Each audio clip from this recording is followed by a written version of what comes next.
जोहार के सनम को तेहिं दो आर मिटिंग वीडियो रिंग सगुन दरा पेया ओना वीडियो तो हुई कना 2019 साल रेना कना इन जोखन उड़ीसा दाड़ानी सेन लेना मा तारातारिणी मंदिर उन जो कना उन जो तो ओना मंदिर को बनावे तहेन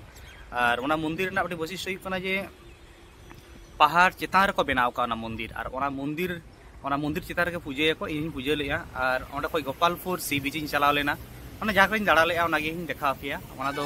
2019 साल रेना कना वीडियो नितो 2025 साल रिन देखा पे कना और ओना वीडियो दो नेल कता लपे ले नौकान गया मंदिर दो नितो ओना मंदिर दो आडी मज को बनाव का नितो दो होयतो इन बइन चलाव कना आदो होयतो इन चला नेक्स्ट बार किंतु आडी मज को नितर को बनाव का आज हाइदी सेन सना पे ओना मंदिर चला दड़े आपे नदी पे ᱧᱟᱢᱟ पहाड़ पे ᱧᱟᱢᱟ इनके आडी आयमा जिनिस पे ᱧᱟᱢᱟ जहां आडी मज मज जगह मेना ओंडे पे ᱧᱮᱞ दाड़ेया चलो ताले ओना वीडियो गी देखाव पे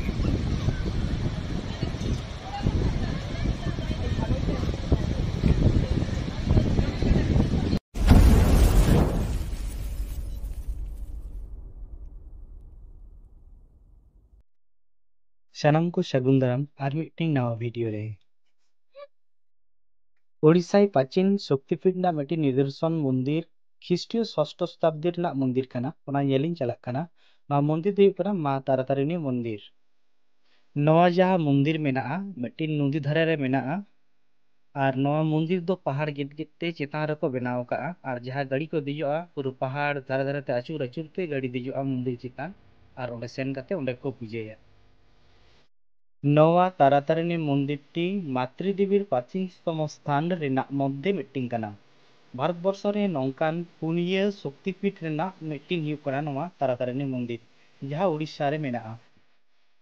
इन जखन सेन लेना उन दो मंदिर दो को बनावेया और बनाव जो पूरा पुलिस प्रोटेक्शन रहेगा नोडे नोडे नौकान व्यवस्था ताहे कना जहां को संगी को हिजु ताहे ना बाको रोड गड़े उनको लगी नोडे होटल मेना जम न्यू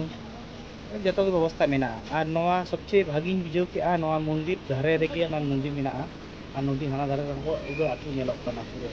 बेस आडी मज माने मिटिंग गाड़ी ते चेता लतार से चेतान को रका हिजु कना और जहां मंदिर पूजा हुई कान तको उनको तो आर मिटिंग गाड़ी से तो रुल कना हाडे लतार और नवा तो पूरा पहाड़ धारे धारे ते आतु रकु ते आगम हुई कना और दिलो हा उनका सेन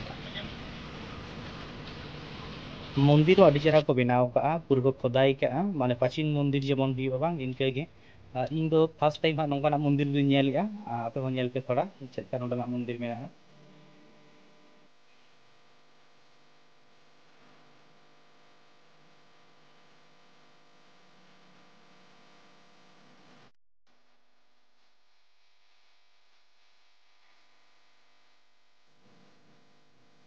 पूरा पे नेले को तीन हड़ को हेज जाराव कना पूजा लगी किछु हड़ दो पूरा मंदिर भीतर रे मेना को जहां को पूजाई ओंडे और निको जतो हड़ पूजा लगी बाहर को दुदु पड़ाव कना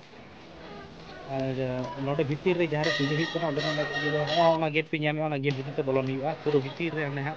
पूजाई को ओंडे गे भीतर रे साधु को मेना को ओंडे को पूजाई तो बाहर से कोई हिसाब कना चेक का नेलो ओंतना मंदिर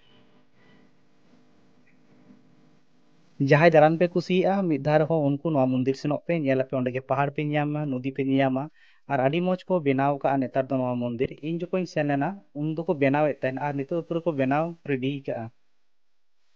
और मिटान जिनिस नोडे हेते नेल के जहां पे को हनुमान बा बांदर को मेता को नुकु पूरा मेना पा नोडे पूरा मंदिर पूरा को जपी दिका को नबी पे नेला कना मिटिंग नोडे के थाहे कनाय और हाना दारे जा मंदिर मेना ना मंदिर से मा आयमा गे मेना को पूरा पूरा मेना को अंतर दो बांदर दो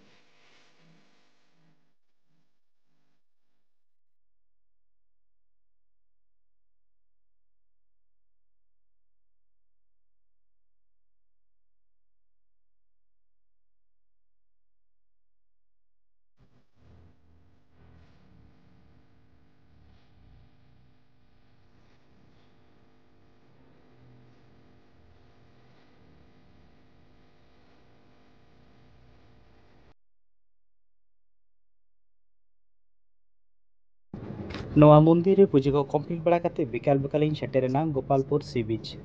बीच रे केते नेल को आयमा हड़ को तुपुन कना रिस्कई को कटी कटी गिद्रे को बुरो दार को पायरान कना इन हो पायरा सनाइन कान थे बट जेहेतु इनटे नोंकाना साबान चे बांग थाय कना बइन पायरा लेना नवा गे फर्स्ट टाइम जहां रे सेन कते इन बइन पायराव कना तो समुद्र रे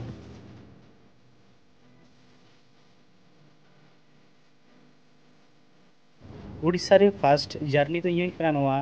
गोपालपुर सी बीच रे और ओंडे तारातारिणी मंदिर और नवा तारातारिणी मंदिर सेन कते आडी नापाय बुझाव केआ होयतो मलंग रे ऑल थाय का नोंकान मंदिर इन सेन दाड़ेया और नेल दाड़ेया और नवा मंदिर दो हुयुग कना भक्तपुर शहर खना 28 किलोमीटर साᱺगीñ रे उड़ीसा गंजाम जिला पुरुषोत्तमपुर काछ रेगे ऋषिकुल्ला नदी तीरे कुमारी पहाड़ेर आदिशक्तिर मिट्टिन हिंदू मंदिर।